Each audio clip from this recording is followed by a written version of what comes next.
Last month, the PMI released the sixth edition of the Project Management Book of Knowledge, otherwise known as a PMBOK. In this video, we are going to talk about what has changed in the PMBOK 6th edition. And if you're not familiar, the PMI or the Project Management Institute is the world's largest body of project managers.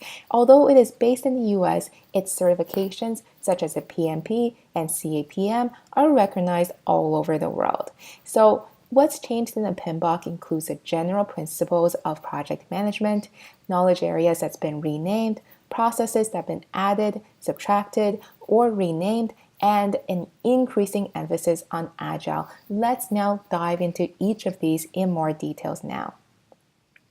Let's start with the changes in general principles. There is now more emphasis on strategic and business knowledge. This will include a discussion of project management business documents. The first 3 chapters of the PMBOK guide have been completely overhauled.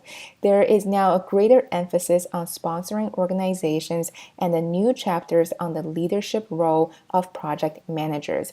We also see more information about the PMI talent triangle being included now in the PMBOK guide. The PMI talent triangle, which is the chart that we see on the left-hand side of this slide, tells us what PMI considers as essential skills for all project managers to have to be successful in today's market. Agile is now a significant part of the PMBOK.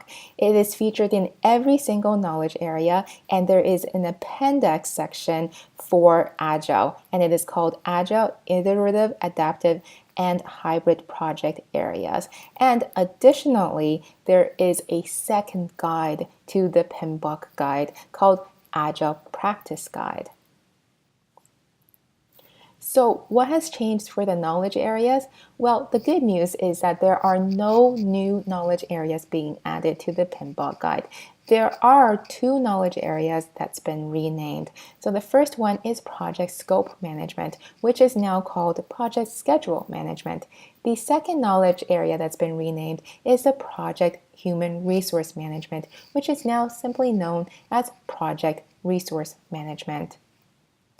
Although there has been no changes to the knowledge areas, new sections have been added to the knowledge areas. So now every single knowledge areas will include the following 4 sections. The first one is key concepts, very similar to the old introductory sections.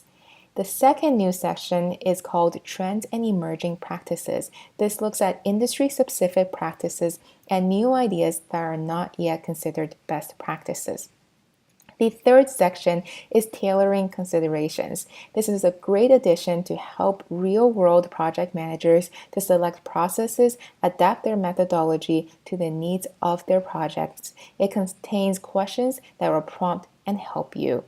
And the last section that's been added is considerations for agile and adaptive environments. There is a long overdue section that describes how practitioners can integrate agile or other iterative and adaptive approaches into the traditional project management environment. Beyond the changes to the knowledge areas, let's now talk about the changes to the actual processes. We are now going to talk about the processes that have been added, renamed, and deleted. Now, let's start with the processes that have been added. The first process that has been added is called Manage Project Knowledge. This process has been added to the Project Integration Manage area. It recognizes the need to take data and convert it into knowledge and hence to wisdom. The second process that has been added is Implement Risk Responses. This process, as its name suggests, is being added to the Project Risk Management knowledge area. There has long been a gap between planning risk responses and controlling risk. We know that there is no change without action, so implementing risk responses is a vital and overdue addition. And the last process being added is called Control Resources. This process is added to the Project Resource Management knowledge area. Let's now look at the processes that have been moved and deleted. Let's start with the processes that have been deleted. There is only one of them, closed procurement. The closed procurement process has been deleted and it is now grouped with the closed project or phase process. The estimate activity resources process have been moved. This has now been moved into time management from resource management. There are also 7 processes that have been renamed. Perform quality assurance is now renamed to manage quality. Plan human resource management is now plan resource management. Acquire project team is now acquire resources. So what you can see from the HR section is that the PMBOK has now expanded its definition of resources. They want to include all resources, not just human capital. Control communications is now monitor communications.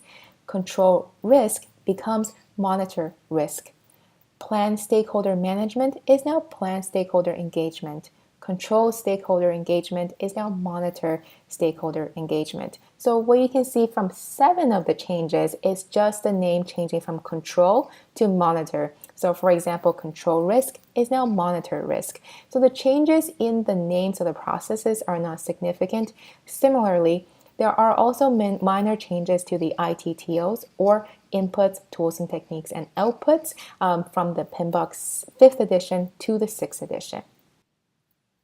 Now you may be wondering, when is a PMP exam switching from the 5th edition to the 6th edition? It is set to switch on March 26, 2018. Currently, at the time when this video is being filmed, there is no date set for when the CAPM exam will be switching to PMBOK 6th edition.